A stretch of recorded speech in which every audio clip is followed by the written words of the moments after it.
세상을 떠나 약속의 땅까지 잘 가기라는 제목으로 하나님의 말씀 증거하도록 하겠습니다. 우린 지난 시간 셈의 족보에 대해서 나누면서 이게 태고사의 마지막 이야기다라고 했습니다.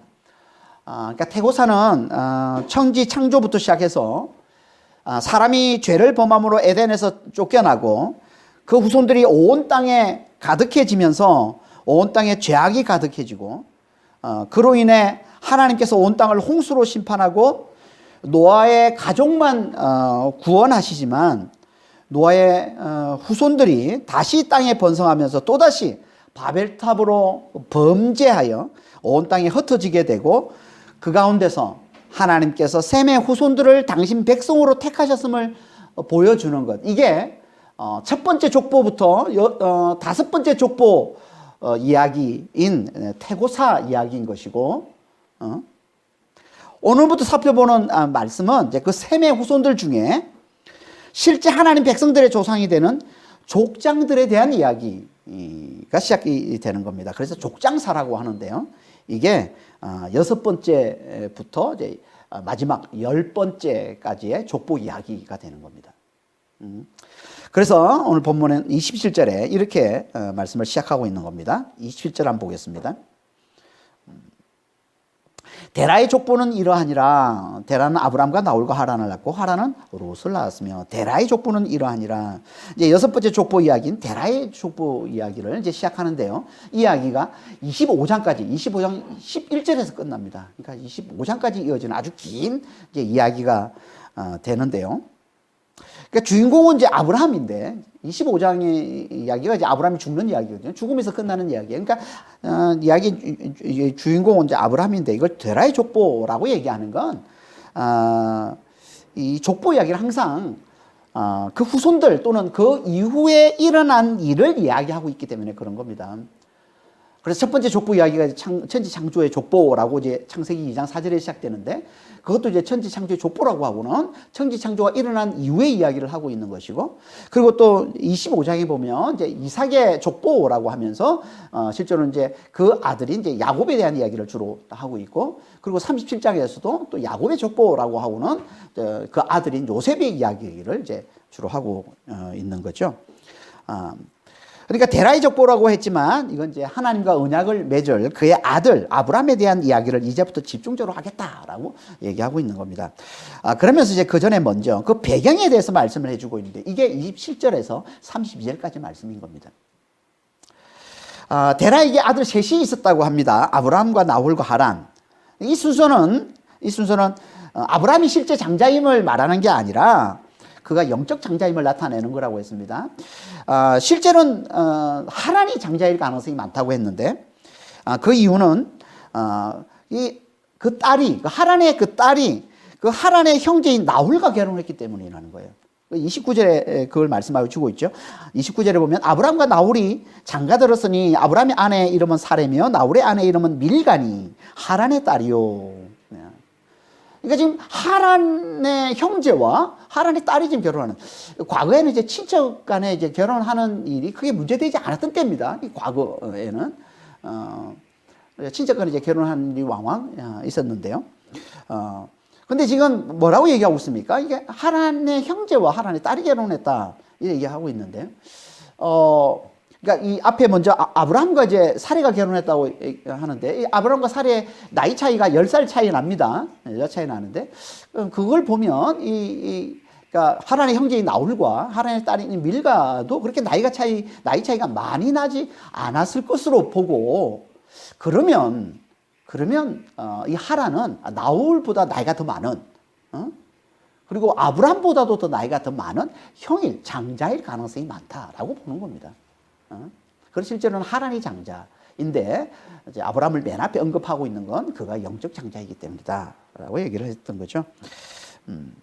그리고 또 하란의 아들 롯이 있었다. 하란이 롯을 낳았다라고 얘기하고 있는데 이 데라의 손자들이 많이 있을 텐데 굳이 여기에 롯만, 데라의 손자 중에 롯만 특별히 언급을 하고 있는 건 그가 이제 장차 이제 아브라함 이야기, 가나안까지 이제 동행하는 이제 아브라함과 늘 함께하는 아브라함 이야기의 핵심 인물이 되기 때문에 그런 거예요, 롯이. 왜 아브라함이 롯과 늘 함께 했을까요? 그건 롯의 아버지인 이 하란이 갈대아 우르에서 일찍 죽었기 때문에 그런 겁니다. 그걸 28절에 이렇게 말씀하고 있죠. 하란은 그 아비 데라보다 먼저 고향 갈대아인의 우르에서 죽었더라. 그러니까 아브라함은 하란이 일찍 죽자 그의 아들 롯을 자기 아들로 입양해서 한 가족처럼 지냈던 거예요.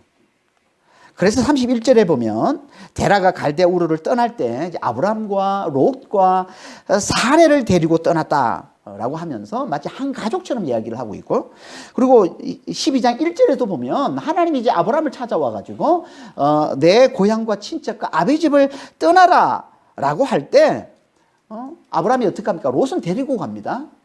이건 롯을 친척으로 본 게 아니라 그의 아들로, 그의 양자 아들로 봤다는 거죠. 그러니까 아브라함은 하란이 죽자 그의 아들 롯을 입양해서 한 가족처럼 그렇게 함께 살았던 겁니다. 그러니까 하란의 죽음은 갈대아 우르에서 잘 살고 있던 이 데라 가정에 갑자기 큰 환난과 슬픔과 큰 변화를 가져다 준 그 사건이 된 거죠. 이 하란의 죽음. 특히 아버지 데라에겐요, 엄청난 고통과 슬픔이 되었을 겁니다. 장자 하라의 죽음은.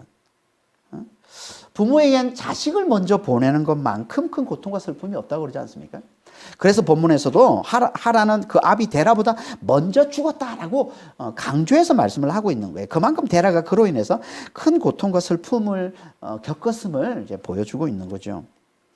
지금도 사랑하는 자식을 먼저 보낸 부모의 고통과 슬픔을 가끔 이렇게 소셜 미디어에 이렇게 올려서 많은 사람들이 이제 함께 나누는 걸 보게 되는데, 그런 일을 겪은 이제 부모들은 자주 이제 하늘이 무너지고 땅이 꺼지는 것 같은 끔찍한 고통과 슬픔이다라고 이제 얘기를 하는데요.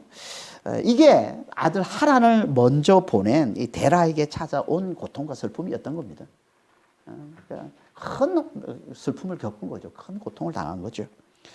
하지만 데라 가정의 불행은요, 여기서 그치지 않습니다. 설상가상으로 그 가정에 또 다른 불행이 찾아오는데, 그건 둘째 아브라함에게 자식이 없다는 겁니다. 29절 30절입니다. 아브람과 나홀이 장가들었으니 아브람의 아내 이름은 사레며 나홀의 아내 이름은 밀가니 하란의 딸이요 하란은 밀가의 아버지이며 또 이스가의 아버지더라. 사레는 임신하지 못하므로 자식이 없었더라. 지금도 자식을 낳지 못하는 이 불임 부부들은 큰 고통을 당하고 있습니다. 큰 불행을 겪고 있죠. 지금도 불행이지만 과거에는요, 지금과는 비교가 되지 않는 엄청난 불행으로 여겼던 거예요. 이게 불임입니다. 불임. 오죽하면 과거엔 자식을 낳지 못하는 아내를 쫓아내기까지 했겠습니까? 자식을 낳지 못하면 쫓아냅니다. 과거엔 사람들이요, 최고의 축복을 이 장수와 다산으로 여겼는데, 그건 이를 통해서 내가 영생을 사는 것으로 여겼기 때문에 그런 거예요. 그러니까 자식을 많이 낳아야 대가 끊이지 않는다고 여겼고, 그게 곧 내가 영생을 사는 비결로 그렇게 여겼던 겁니다. 그래서 자식, 특히 아들을 낳는 걸 너무나 중요하게 여겼던 거예요. 그러니까 지금 데라 당시에 자식을 낳지 못하는 건 이건 대가 끊기는 것. 다시 말해서 내가 영생을 살지 못하고 곧 사라지고 맞는 것으로 간주가 되어서 그 가정에도 엄청난 불행과 큰 고통과 큰 슬픔이 되지만 그 사회에서도 큰 어떻게 보면 수치가 되는 일이었던 거예요. 자식을 낳지 못하는 그 가정은 사회로부터 어떻게 보면 좀 손가락질을 당하는 그런 큰 수치, 그런 큰 수치를 겪은 거죠, 지금. 이게 데라 가정에 찾아온 환란, 불임이었던 거예요. 왜 하나님께서 갈대아 우르에서 잘 살고 있던 이 데라와 이 아브라함의 이 가정에 이런 환란과 고통을 가져다 주신 걸까요? 왜? 결론부터 말씀을 드리면 그건 하나님께서 그들을 가난한 심령이 되게 해서 그 땅을 떠나도록 하기 위해서 그런 겁니다. 그래서 이 환난을 겪은 후에 데라가 그 가족을 데리고 갈대아 우르를 떠났다라고 얘기하고 있는 거예요. 그게 31절 말씀이잖아요. 데라가 그 아들 아브라함과 하란의 아들인 그의 손자 롯과 그의 며느리 아브라함의 아내 사레를 데리고 갈대아의 우르를 떠나 가나안 땅으로 가고자 하더니 하란에 이르러 거기 거류하였으며. 그러니까 데라가 가족을 데리고 우르를 떠나서 가나안 땅으로 가려 했다라고 얘기하고 있습니다. 데라가 왜 갑자기 우르를 떠나서 가나안 땅으로 가려고 했을까요? 갈대아 우르에서 가나안 땅까지는 거리가 한 1,500km 정도 되는 꽤 먼 거리입니다. 그리고 가나안 땅에는 데라가 연고가 없습니다. 굳이 갈 이유가 없어요. 그 가나안 땅까지. 근데 왜 굳이 이 가족을 데리고서 그 먼 거리인 그 가나안 우르를 떠나서 가나안 땅까지 가려고 했을까요? 그 이유를 힌트해 주고 있는 본문이 있는데 그게 사도행전 7장 2절에서 4절까지 말씀입니다. 스데반이 이르되 여러분 부형들이여 들으소서 우리 조상 아브라함이 하란에 있기 전 메소포타미아에 있을 때 영광의 하나님이 그에게 보여 이르시되 너의 고향과 친척을 떠나 내가 너에게 보일 땅으로 가라 하시니 아브라함이 갈대아 사람의 땅을 떠나 하란에 거하다가 그의 아버지가 죽음에 하나님이 그를 거기서 너희 지금 사는 이 땅으로 옮기셨느니라. 오늘 본문과 연결된 말씀을 지금 하고 있는 거죠, 지금. 근데 여기 보면 오늘 본문에는 데라가 하란에서 205세에 죽었다 이렇게 얘기를 하고 있는데 32절에 보면 오늘 본문 32절에 보면 데라는 나이가 205세가 되어 하란에서 죽었더라 이렇게 말씀을 하고 있는데 근데 사도행전 7장 4절에서 보면 아브라함이 하란에 거하다가 그의 아버지가 죽음에 거기서 떠나서 지금 사는 이 땅, 가나안 땅입니다. 가나안 땅으로 옮겼다 이렇게 얘기를 하고 있습니다. 그러니까 아버지가 죽은 후에 가나안 땅으로 떠났다 이렇게 얘기를 하고 있는데 이때가 아버지의 나이 데라가 205세라고 얘기하고 있잖아요. 근데 아브라함이 가나안 땅에 왔을 때 나이가 75세입니다. 12장 4절에 보면 75세라고 얘기하고 있어요. 그러면 데라가 언제 아브라함을 낳았다는 거예요? 130세 아브라함을 낳았다는 얘기잖아요. 앞에 11장 26절에 보면은 데라가 70세 때 아브라함과 나홀과 하란을 낳았다 이렇게 얘기를 하고 있는데 간격이 너무 큰 거예요 지금 그렇죠? 130세 아브라함을 낳은 것처럼 그렇게 보이는 거죠. 그래서 이게 이제 신학자들 사이에서도 이게 이제 난해 구절로 여기고 있는 건데요. 이걸 보통 이제 히브리어 성경 사본의 차이 때문으로 그렇게 보고 있습니다. 히브리어 성경 사본의 차이. 히브리어 성경 사본은 이제 크게 두 가지가 있는데 마소라 사본하고 이제 사마리아 오경 사본 이 두 가지가 있는데요. 마소라 사본에서는 데라가 205세에 죽었다. 오늘 이제 우리 한글 성경은 이제 마소라 사본을 근거로 해서 번역하고 있는 거죠. 그래서 마소라 사본은 이제 205세에 죽었다 이렇게 되어 있는데 사마리아 오경은요 145세에 죽었다라고 되어 있습니다. 데라가 145세에 죽었다. 그래서 차이가 많이 나죠. 그러니까 이 사도행전의 이 스데반은 사마리아 오경을 근거로 데라가 죽은 후 아브라함이 하란을 떠났다고 보는 것이고 전통적으로는 이 마소라 사본을 근거로 해서 아브라함이 떠난 후에 데라가 하란에서 오래 살았고 그래서 205세가 되어서 죽은 것으로 그렇게 보고 있습니다. 이게 전통적으로 보고 있는 거니까 아브라함이 가나안 땅에 들어가서 살 동안에도 데라는 하란에서 계속 살았던 거예요. 그래서 205세가 돼서 죽었다. 그러니까 사레가 죽을 때가 아브라함이 137세 때 이제 하란이 죽는데 그 2년 전에 데라가 죽은 것으로 이제 이렇게 이 연도를 따지면 이제 그렇게 되는데 그러니까 오랫동안 하란에서 살다가 이렇게 데라가 죽은 것으로 이렇게 보는 겁니다. 그러니까 오래 살아 있었는데 굳이 여기서 데라가 죽은 얘기를 하는 건 이제 데라의 역할이 끝났기 때문에 그러는 거예요. 여기서 데라의 역할이 끝나고 이제는 이제 아브라함의 이야기가 이어지기 때문에 데라는 이제 205세를 살고 죽었다라고 얘기를 하고 있는 겁니다. 그러니까 데라는 갈대아 우르에서 살다가 그곳을 떠나서 가나안 땅으로 가려다가 그 중간 지점에 하란에 이르러 거기 머물러서 죽을 때까지 그곳에 살았다는 얘기예요.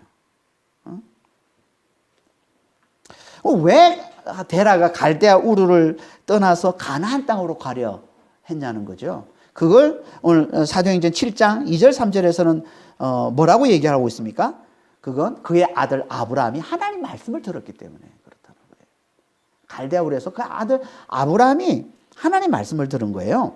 너의 고향과 친척을 떠나 내가 너에게 보일 땅으로 가라 라는 이 말씀을 듣고 이걸 아버지에게 얘기해서 아버지가 가족을 데리고 이제 우르를 떠나서 갈대아 우르를 떠나서 이제 가나안 땅으로 가려 했다는 거죠.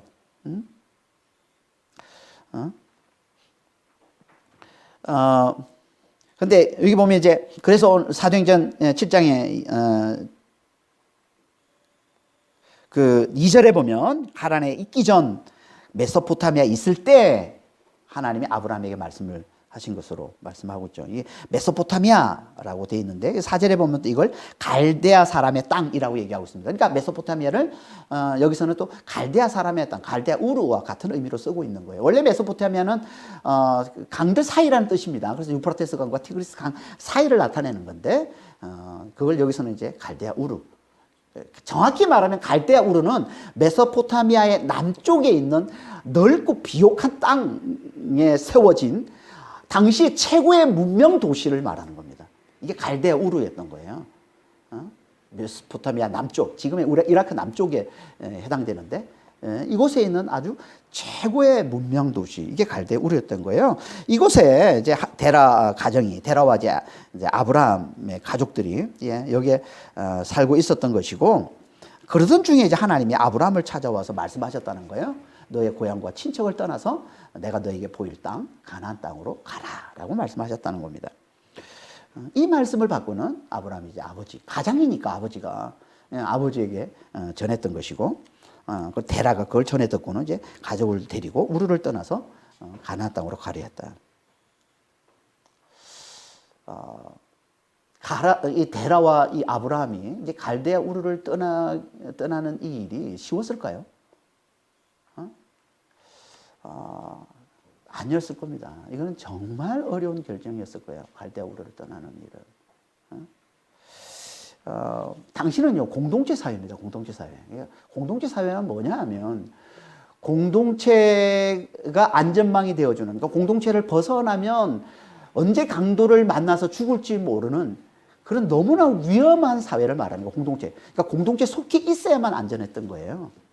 요즘처럼 이렇게 치안이 발달되고 그러지는 않았어요, 옛날에는.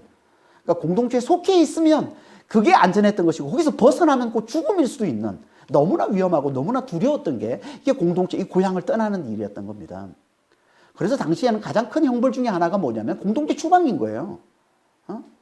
공동체 안에 있으면 우리가 다 지켜주지만 공동체를 떠나면 언제든지 죽을 수 있는 그런 환경에 내버리는 거거든요. 내던져 주는 거거든요. 그래서 이게 가장 큰 형벌 중에 하나였단 말이에요. 그러니까 고향을 떠난다는 건 너무나 어떻게 보면 위험하고 너무나 두려운 일이었던 겁니다. 절대 쉽게 결정할 수 없는 거죠. 그리고 또 한 가지, 그것은 이 갈대아 우르는요, 이 데라와 아브라함이 어떻게 보면 평생의 수고와 땀과 꿈과 삶이 녹아 있는 곳이 이 갈대아 우르였던 거예요. 어떻게 보면 이 갈대아 우르에서의 어떤 행복한 삶, 평안한 삶, 성공의 삶을 추구하며 살았던 그 일평생이 담겨 있는 곳이 갈대아 우르였던 겁니다. 당시 갈대아 우르는 가장 문명이 발달한 도시였다고 했습니다. 오죽하면 하수도 시설이 갖춰져 있었다고 그래요. 하수도 시설이 갖춰져 있을 때가 그렇게 오래되지 않았습니다. 중세 때까지만 해도 하수도 시설이 없었어요. 그래서 거리가 그렇게 항상 지저분했던 겁니다. 하수도 시설이 없어가지고. 그래서 생겨난 게 하일이라고 그러잖아요. 하일이 왜 생겨났냐 하면 땅이 너무 지저분해가지고 그래서 생겨난 게 하일인 거예요, 하일. 하수 시설이 없으니까 땅이 너무 지저분했던 거예요. 파리, 런던 이런 데가 다. 중세 때까지만 해도. 그런데 BC 3000년, BC 2000년에 이 수메르 제국 때, 이 아카드 바벨론 제국 때 이미 하수 시설이 갖춰져 있었다니까요. 그곳이 갈대아 우르였던 거예요. 너무나 문명이 발달했던 곳입니다. 요즘으로 하면 미국의 최고의 도시 중 한국과 같은 것이죠. 그러니까 모든 사람들이 와서 살고 싶어하는 그 부와 성공을 꿈꾸며 몰려드는 그런 곳이 갈대아 우르였던 겁니다. 그런 곳에서 오랜 세월 이 땀과 수고로 부와 성공을 일구며 살아왔고, 그리고 이제 그 문명에 오래 길들여져 있는 이제 그런 사람들인 거죠. 데라와 아브라함이 그런 곳을 떠나고 싶겠습니까? 마치 서울의 이 화려한 문명에 길들여져 있는데 시골로 내려간다는 게 이게 쉬운 결정이 있습니까? 절대 그럴 수 없는 거죠. 이게 갈대아 우르에서의 이제 데라와 아브라함의 삶이었던 겁니다. 근데 그런 그들에게 하나님이 찾아오셔서 그 땅을 떠나라라고 말씀하셨다는 거예요. 떠나는 건 너무나 위험한 일이고 너무나 두려운 일인데, 그리고 자신의 전 삶이 녹아있고 전 꿈이 녹아있는 곳이 갈대아 우르인데 그곳을 떠나라라고 하나님이 찾아오셔서 떠나라라고 말씀하고 있는 거예요. 왜요? 왜 하나님이 찾아서 그곳을 떠나라고 하셨을까요? 그건요, 그 땅이 바벨탑의 정신이 지배하고 있는 땅이기 때문에 그런 거예요. 바벨탑의 정신. 바벨탑의 정신이 뭐였습니까? 탑을 높이 쌓아서 하늘에 이르러 우리 이름을 내자. 이게 바벨탑의 정신이잖아요. 이게 뭘 얘기하는 거라고 했습니까? 우리가 하나님이 되자. 우리가 하나가 되면, 우리가 힘을 합치면 얼마든지 하나님이 될 수 있다고 하는, 우리가 하나님보다 더 강한 자가 되어서 이제 더 이상 하나님께 휘둘리지 않고 살 수 있다는, 얼마든지 우리 힘으로 우리를 구원할 수 있다고 하는, 하나님이 없이도 얼마든지 우리 힘으로 우리가 원하는 행복한 삶, 행복한 세상을 만들 수 있다고 하는 거예요. 이게 바벨탑의 정신인 거예요. 이 정신이, 이 가치관이 지배하고 있던 땅이 그게 갈대아 우르였던 겁니다. 지금과 너무 비슷하지 않습니까? 지금의 세상의 모습하고 비슷하지 않나요? 지금의 세상의 모습도 그렇지 않습니까? 하나님 없이도 얼마든지 우리 힘으로 얼마든지 우리를 구원할 수 있고, 우리 힘으로 얼마든지 우리가 행복한 삶을 만들어낼 수 있고 행복한 세상을 만들어낼 수 있다고 외치고 있잖아요. 하나님 없이도. 그러니까 이걸 압축해서 보여주고 있는 곳이 갈대아 우르인 거예요. 이 가치관, 이 정신, 이 바벨탑의 이 정신이 지배하고 있는 땅. 그 땅에 살고 있으면, 그 땅에 계속 있으면, 그 정신에 지배당할 수밖에 없다는 거예요. 그 가치관에 사로잡힐 수밖에 없다는 거예요. 아무리 뭐 에벨의 후손이라 할지라도, 아무리 뭐 하나님의 심판의 말씀을 들어왔다고 할지라도 계속 그 땅, 그 가치, 이 바벨탑의 정신이 사로잡고 있는 그 땅에 계속 머물러 있으면은 언젠가 결국은 그 가치관에, 그 정신에 사로잡혀서 똑같이 그렇게 그들처럼 그렇게 그 하나님을 멸시하고 하나님을 대적하는 그런 삶을 살 수밖에 없다는 겁니다. 그걸 잘 보여주는 게 데라의 우상숭배예요. 데라의 우상숭배예요. 요수아 24장 2절 3절 보겠습니다. 요수아가 모든 백성에게 이르되 이스라엘의 하나님 여호와께서 이같이 말씀하시기를 옛적에 너희의 조상들 곧 아브라함의 아버지 나홀의 아버지 데라가 강 저쪽에 거주하여 다른 신을 섬겼으나 내가 너희의 조상 아브라함을 강 저쪽에서 이끌어내어 가나안 땅에 도착한 거죠. 다른 신을 섬겼다는 거예요. 데라가 갈대아 우르에서 그 다른 신이 뭘까요? 이 다른 신은요, 당시 메소포타미아 사람들이 섬겼던 주신, 달신을 얘기해요. 달신. 당시 최대 문명국이 메소포타미아 사람들은 달신을 섬겼고, 또 다른 문명국이 애굽이죠. 이 애굽이 섬겼던 이제 우상은 이제 태양신입니다. 수메르 제국, 바벨론 제국에서 달신을 섬기고, 애굽 제국은 이제 태양신을 섬겼던 거죠. 이 수메르 사람들은 달신, 달을 태양보다 더 우월한 신으로 여겼습니다. 그래서 지금 중동의 국가들을 보면 그 흔적이 남아있는데 그게 뭐냐면 그게 초성달이에요. 중동의 국가들 국기를 보면 초성달이 여러 대표적인 이제 터키와 파키스탄을 보면 아주 큰 초성달이 이제 국기에 딱 새겨져 있잖아요. 이게 이제 이 흔적인 거예요. 이들이 고대 달신을 섬겼다는 흔적을 보여주는데요. 초성달, 이들은 초성달을 대단히 귀하게 하겠습니다. 우리는 보름달을 좋아하지만 이 중동 사람, 이 수메르 사람들, 이 중동 사람들은 초성달을 귀하게 봅니다. 그 이유가 뭐냐면 이 조성달은 부활을 상징하기 때문에 그래요. 다시 말해서 그들은 달이 보이지 않으면요, 달이 보이지 않는 그 몸을 달이 죽었다고 보는 겁니다. 그리고 다시 달이 태어나는 게 조성달이잖아요. 다시 생겨나는 게. 이게 달이 부활한 것으로 보고, 그래서 조성달로부터 시작해서 달이 점점 커지는, 달이 점점 커지는 이것이, 그들에게는, 어떻게 보면 더 강해지고, 더 커지고, 더 부유해지고 하는 것을 상징해서 나타내 보여주는 거예요. 그러니까, 더 많은 힘, 더 많은 부, 더 많은 성공을 추구하는 그들의 가치관, 이 바벨탑의 정신에 사로잡혀 있는 그들의 가치관하고 딱 맞아 떨어지는 거예요, 이 달이. 그래서 그들은 달신을 섬겼던 겁니다.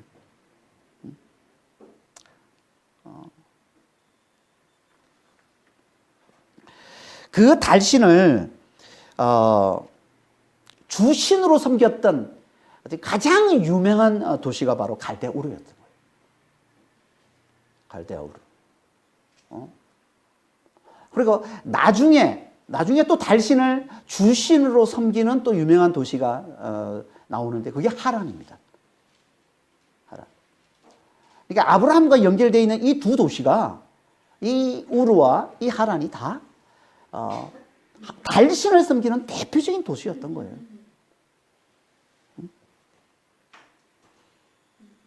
그러니까 이 우르에 살았던 데라가 이 갈대아 사람들을 쫓아서 똑같이 그들이 섬기던 달신을 섬겼다라고 얘기를 하고 있는 거예요. 그걸 보여주는 게 그들의 이름이에요. 데라라는 이름이 달과 연결된 이름이에요. 달. 달이라는 뜻이 담겨 있는 이름이 데라고요. 그리고 사례는 이 달신을 이제 신이라고 부르는데요. 이 신의 아내 이름이 사례입니다. 그리고 밀가는 이 신의 딸의 이름이 밀가예요. 그러니까 얼마나 이 달신을 열심히 섬겼는지를 이런 오면 잘 보여주는 거예요. 뭘 보여주는 겁니까? 뭘? 그러니까 하나님을 섬기던 에벨의 후손이 이 데라가 오랜 세월 그 땅을 살면서 그들에게 동화됐음을 보여주고 있는 거예요. 그 땅을 살면서 끊임없이 그들의 정신, 이게 바벨탑의 정신에 세뇌되고 그들의 가치관에 세뇌되어서 그들과 똑같은 삶을 살게 됐음을 보여주고 있는 거예요. 그들이 추구하는 가치관, 그들이 살아가는 그 가치관, 그 정신으로 똑같이 살아가고 있음을 보여주는 거예요. 그게 깊이 빠져들었음을 보여주고 있는 게 그들이 섬기던 우상을 똑같이 섬기는 거예요. 그러니까 그 땅, 메소포타미아 사람들이 살아가던 그 가치관에 푹 빠져서 살아가는 그런 존재가 됐음을 보여주는 게 그들이 섬기는 우상을 함께 섬겼다라는 겁니다.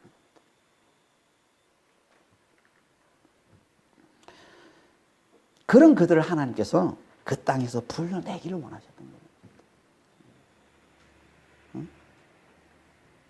그 땅에 계속 내버려두면 결국 망할 수밖에 없기 때문에 그들을 불러내기를 원하셨던 거죠. 그래서 데라의 아들 아브라함을 찾아오신 겁니다. 데라는 그 우상에 푹 빠져 있었기 때문에 하나님이 아브라함을 찾아오신 거예요.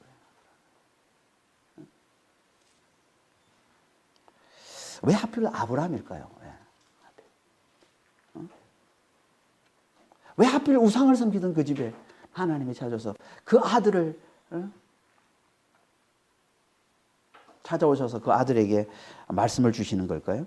그 이유를 정확히는 알 수는 없습니다. 왜 하나님이 하필 아브라함일까? 왜? 정확히는 알 수는 없지만 우리가 추정을 해보면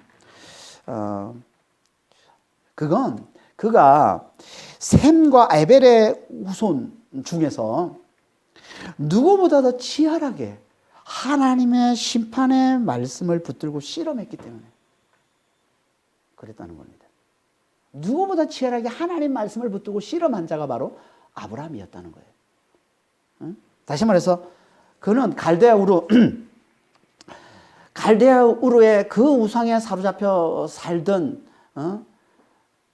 자신의 가정을 보면서 자신의 아버지를 보면서, 자기의 삶을 보면서, 그 갈대아 우르의 우상에 사로잡혀서 그 갈대아 사람들, 그 땅의 사람들이 추구하던 그 삶을 똑같이 따라 살아가는 그 삶을 보면서 그것과 함께 에벨로부터 전해오던 그 하나님의 그 심판의 말씀 사이에서 늘 고민했던 거예요.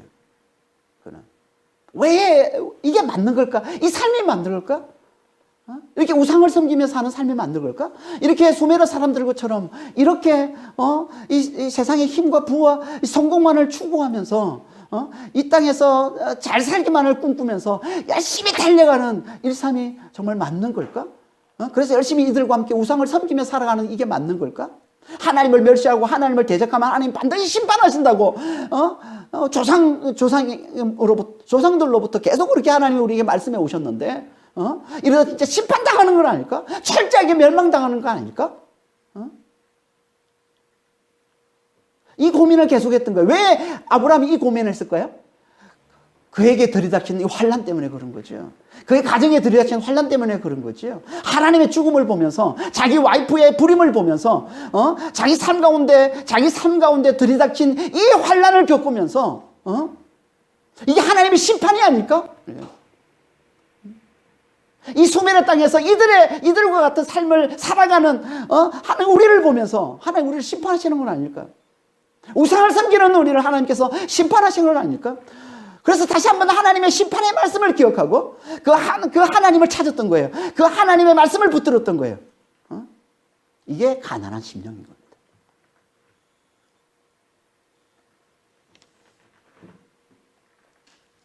우리는 심령이 가난해야 하나님을 찾고 하나님의 말씀을 기억합니다. 심령이 가난해야 우리의 생각을 내려놓고 하나님의 말씀을 붙들 수 있는 거예요. 심령이 가난해요. 심령이 가난하지 않으면 우리는 우리 생각을 내려놓지 않습니다. 내가 추구하고 살아가던 이 삶, 세상의 가치관, 힘과 부와 이 성공만을 추구하며 살아가던 이 가치관을 절대 돌이키지 못합니다. 심령이 가난해지지 않으면, 그러니까 심령이 가난해져야, 우리는 내가 살아가던 이 삶에서 멈추고 돌아설 수 있는 거예요. 이게 과연 옳은 게 맞을까? 옳은 게 맞을까? 이게 아닌 건 아닐까, 이게? 심령이 가난해져요. 근데 어떻게 심령이 가난해진다고요? 내가 어떻게 할 수 없는 엄청난 환란이 우리 삶 가운데 들이닥칠 때. 내가 어떻게 감당할 수가 없는, 내 힘으로 어떻게 해볼 수 없는, 그 앞에 나 자신이 너무나 무력해질 때, 내가 가진 그 힘이, 내가 가진 그 돈이, 내가 가진 그 부가, 그 물질이 아무것도 아닌 것을 깨달을 때. 그렇잖아요. 우리가 질병을 당하면, 암이 생기면, 아무리 돈이 많아도 암이 생겨버리면은 그 돈 가지고 어떻게 할 수 없는 그런 엄청난 환란과 엄청난 질병을 겪게 되면 우리가 열심히 쫓아갔던 그 삶에서 그 가치관에서 스탑하게 되는 거지.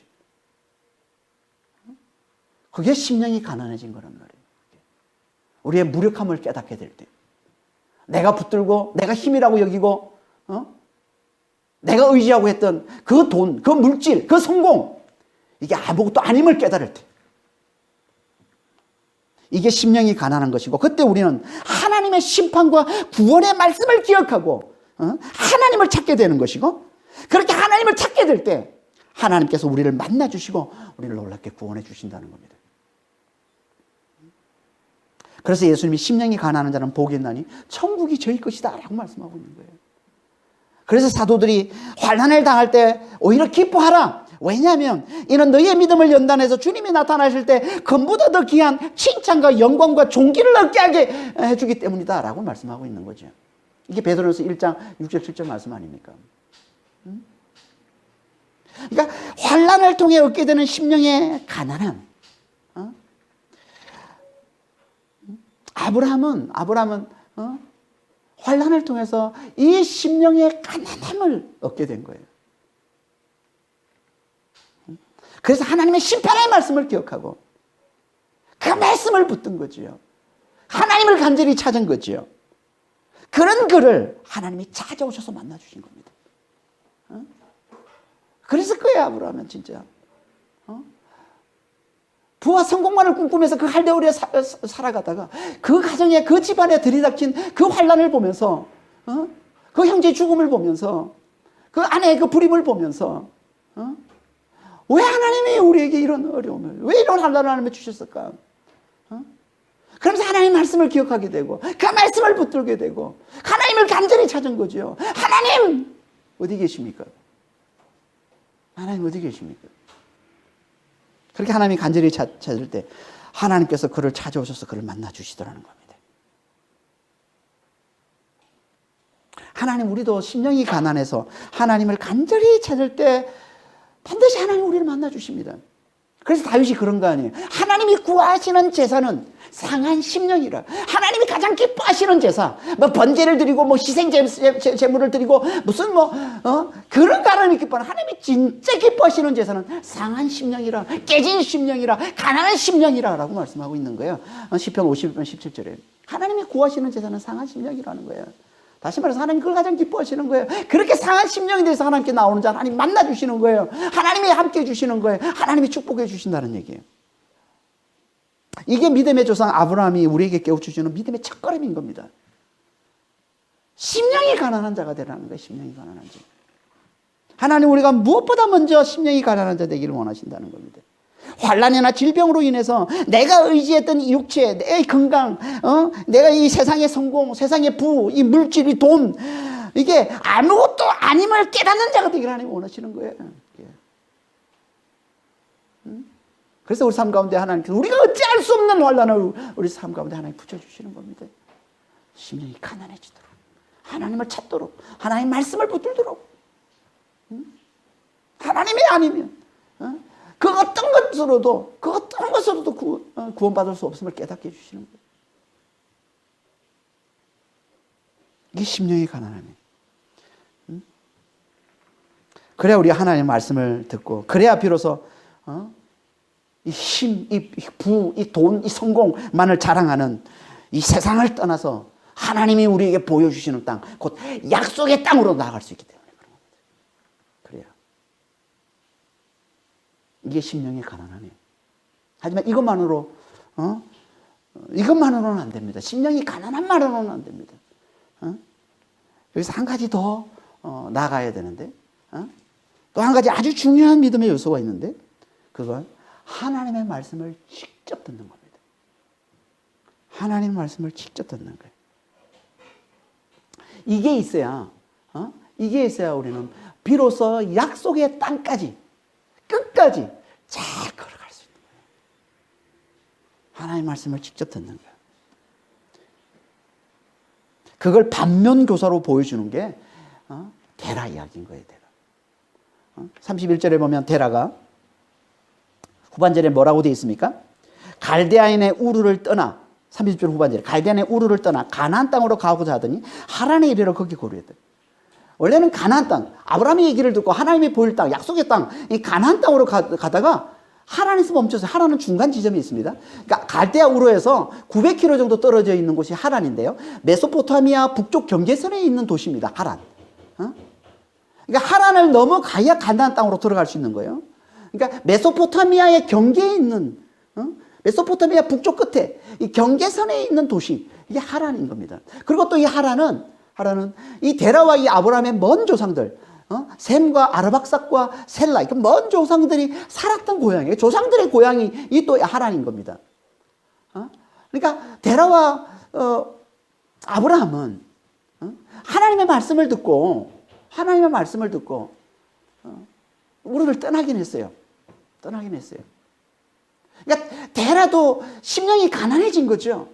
그렇지 않겠어요? 아들이 죽었고 또 둘째 아브라함의 며느리는 아브라함의 아내는 또 자식을 낳지 못하는 그 집안에 너무나 큰 환란이 들이닥쳤기 때문에 이 데라도 심령이 가난해질 수밖에 없는 거예요. 그러니까 아브라함의 얘기를 전해 듣고는 그 우르를 떠날 결단을 내린 거지. 그러니까 심령이 가난해서 우르를 떠나긴 했는데 하란까지 와서 거기서 그냥 멈춰버리고 말더라는 거예요. 데라는. 그러니까 우르를 떠나서 낯설지 않은 땅, 하란까지 왔어요. 조상의 고향이니까 하란까지 왔어요. 이 메소포타미아의 경계선까지 왔어요. 여기도 달신을 섬기는 곳이라고 그랬잖아요. 달신을 섬기는 곳에 경계선까지 왔어요. 이 달신을 섬기는 이 땅을 하나님 벗어나기를 원하시는데 경계선에 와서 여기서 멈춰버렸더라는 거예요. 더 나아가지 못하더라는 거예요. 더 나아갈 용기는 없더라는 거예요. 미지의 땅, 한 번도 가보지 않은 땅, 하나님이 보여주시는 땅, 그 약속의 땅까지 나아갈 용기는 없더라는 거예요. 왜? 하나님으로부터 직접 말씀을 듣지 않았기 때문에. 아브라함은 하나님으로부터 직접 말씀을 들었지만 데라는 아브라함이 전해주는 말만 들은 겁니다. 이 차이가 큰 거예요. 하나님부터 직접 말씀을 듣느냐, 그렇지 않느냐. 우리는 하나님부터 말씀을 직접 들어야 약속의 땅까지, 하나님께서 우리를 끌고 가시는 그 약속의 땅까지 우리가 끝까지 말씀을 잘 따라갈 수 있는 것이지, 그렇지 않으면, 우리가 하나님부터 직접 말씀을 듣지 못하면 우리는 장애물이 생길 때, 어려움이 봉착할 때 중간에 스탑하고 맙니다. 데라처럼. 이걸 잘 보여주는 게 출애굽한 이스라엘 백성들 이야기입니다. 출애굽한 이스라엘 백성들, 이들은 모세를 따라서 애굽을 떠나오기로 했어요. 잘 떠나왔어요. 모세를 따라서 잘 떠나왔어요. 근데 그들은 하나님이 그들에게 약속하신 약속의 땅까지는 들어가지를 못했습니다. 그들은 다 광야에서 다 죽고 맙니다. 왜 그랬을까요? 그 결정적인 이유를 출애굽기 20장 18절에서 21절에 이렇게 말씀하고 있습니다. 뭇배승이 우레와 번개와 나팔 소리와 산의 연기를 본지라 그들이 볼 때 떨며 멀리 서서 모세에게 이르되 당신이 우리에게 말씀하소서 우리가 들으리이다. 하나님이 우리에게 말씀하지 말게 하소서, 직접 말씀하지 말게 하소서, 우리가 죽을까 하나이다. 모세가 백성에게 이르되 두려워하지 말라. 하나님이 임하시면, 하나님이 직접 말씀하시려고 임하시는 것은 너희를 시험하고 너희가 경외함으로 범죄하지 않게 하려 하십니다. 경외함으로 너희를 경외하도록 하나님이 직접 임하셔서 너희에게 말씀하시려는 거야. 두려워하지 말라라고 얘기하는데 21절은 뭐라고 또 얘기하냐면 백성은 멀리 서 있고 하나님 말씀을 듣지 않으려고 멀리 서 있고 모세는 하나님이 계신 흑암으로 가까이 가더라.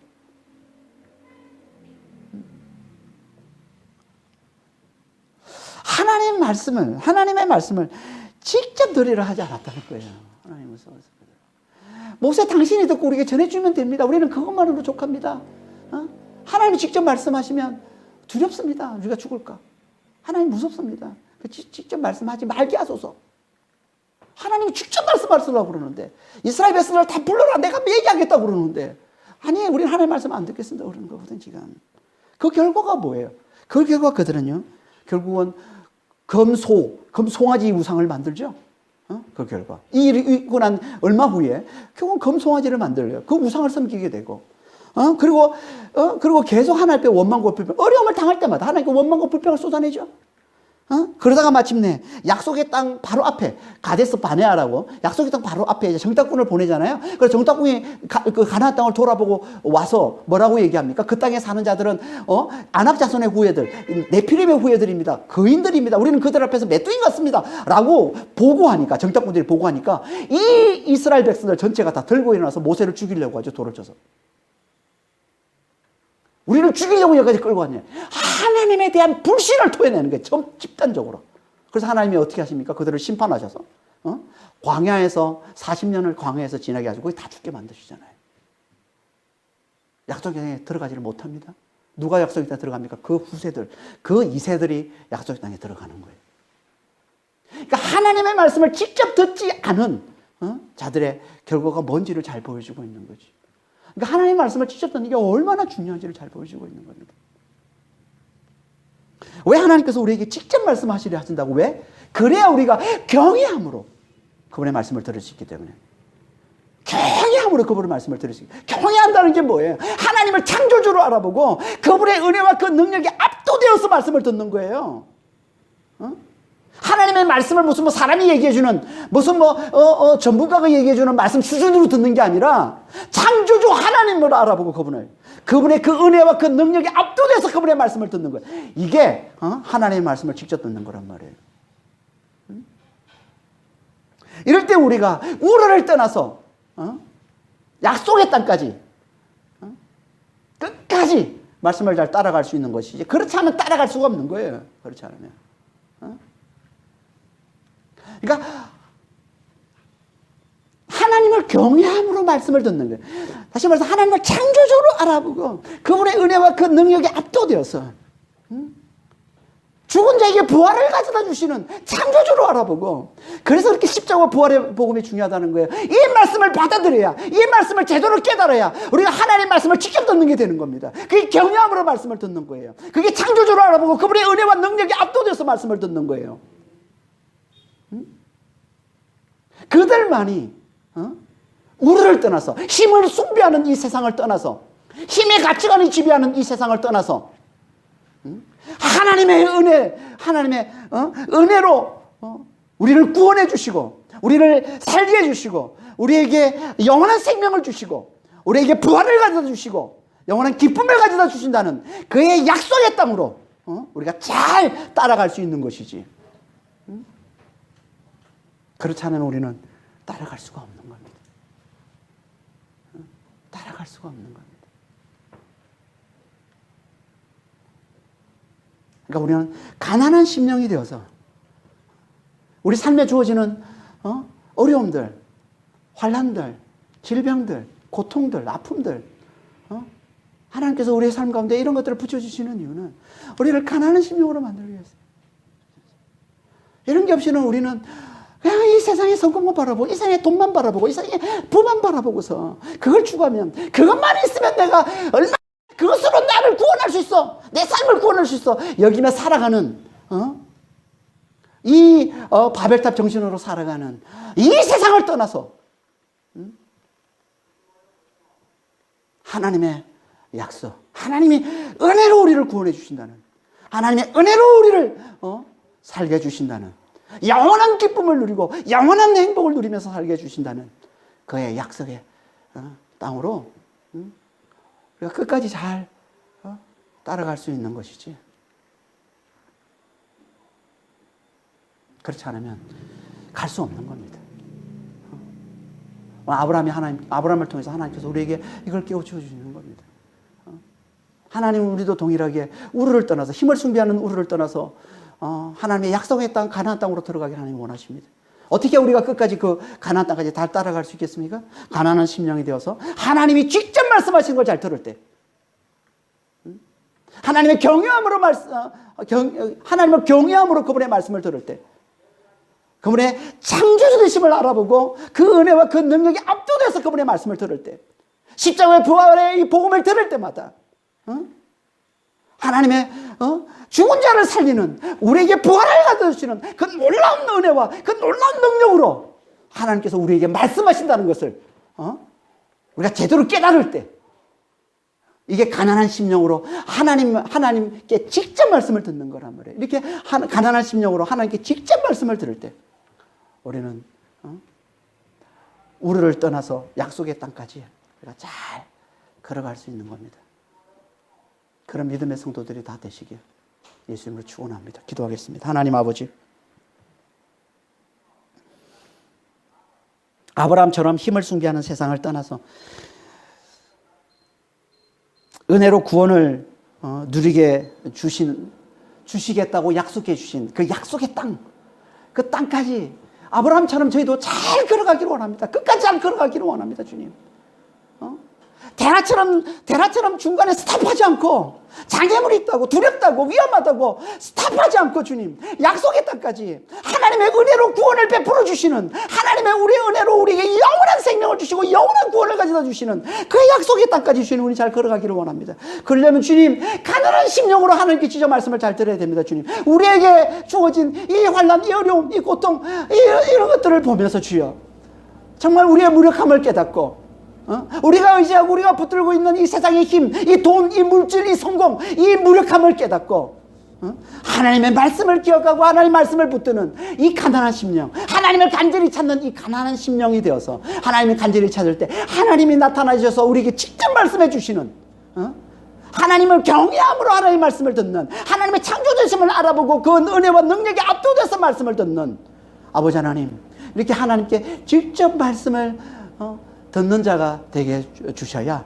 아버지 하나님 저희들 주여 끝까지 이 약속의 땅까지 잘 걸어갈 수 있습니다. 그런 믿음의 성도들이 다 될 수 있도록 지금 저희들을 축복해 주시고 주님 인도하여 주시옵소서. 감사하며 우리 주 예수 그리스도로 기도합니다. 아멘.